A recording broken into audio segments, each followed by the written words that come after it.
संपन्नता की ओर बढ़ते कदम। परमात्मा इशारे। ओम शांति। जैसे बाप दादा इतना बच्चों की सेवा कर रहे हैं, इतना श्रेष्ठ कर्म कर रहे हैं, लेकिन कोई भी कर्म के फल की इच्छा नहीं रखते, वैसे भी पिता हैं, पिता के नाते से भी बच्चों के प्रति कभी भी लेने की इच्छा नहीं रहती, कोई भी कामना नहीं रखते। लेकिन परमात्मा अपने बच्चों को कहते हैं, बच्चे आप भी फॉलो फादर करो, जो फल प्राप्त होना है। कोई भी श्रेष्ठ कर्म का फल अवश्य मिलता है, लेकिन तुरंत खाना माना कच्चा फल खा लेना, और कच्चा फल खा लिया तो उसका भविष्य बनेगा नहीं। इसलिए आज परमात्मा हम सभी बच्चों को विशेष इशारा दे रहे हैं, बच्चे जैसे बाप दादा कोई भी कर्म के फल की इच्छा नहीं रखते, हर वचन और कर्म में सदैव पिता की स्मृति होने के कारण फल की इच्छा का संकल्प मात्र भी नहीं रहता, ऐसे फॉलो फादर करो। कच्चे फल की इच्छा नहीं रखो, फल की इच्छा सूक्ष्म में भी रहती है। तो जैसे किया और फल खाया, फिर फल स्वरूप कैसे दिखाई दें।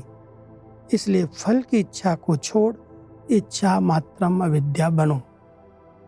परमात्मा हम सभी बच्चों को श्रेष्ठ कर्म करने की कला यहाँ सिखा रहे हैं कि अगर हम कोई भी कर्म करते हैं तो कर्म के फल की इच्छा रख करके अगर करते हैं तो जैसे उसी समय महिमा हो गई, कोई ने नाम ले लिया, कोई ने कुछ गिफ्ट दे दिया, तो कर्म किया और कच्चा फल खा लिया तो फल स्वरूप नहीं बन सकते।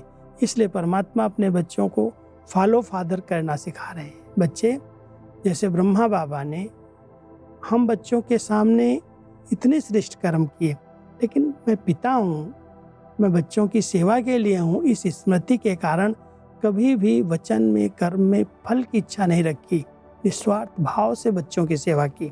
हम बच्चे कोई निष्काम सेवा नहीं कर रहे हैं, जो कुछ करते हैं उसका फल तो हमें अवश्य प्राप्त होता ही है, लेकिन अगर हमने उसी समय किया और उसी समय खाया, जैसे महिमा हो गई, नाम हो गया, कोई चीज़ प्राप्त हो गई, तो हमने जैसे कच्चा फल स्वीकार कर लिया। इसलिए परमात्मा कहते हैं आप बच्चे फल स्वरूप दिखाई नहीं देते, फल जो जीवन में दिखाई देना चाहिए वो स्पष्ट नहीं लगता। इसलिए आप इच्छा मात्रम अविद्या बन करके श्रेष्ठ कर्म करते चलो और कभी भी फल की इच्छा नहीं रखो, तो आप बच्चे इच्छा मात्रम अविद्या की स्थिति के द्वारा बाप समान बन सकेंगे। ओम शांति।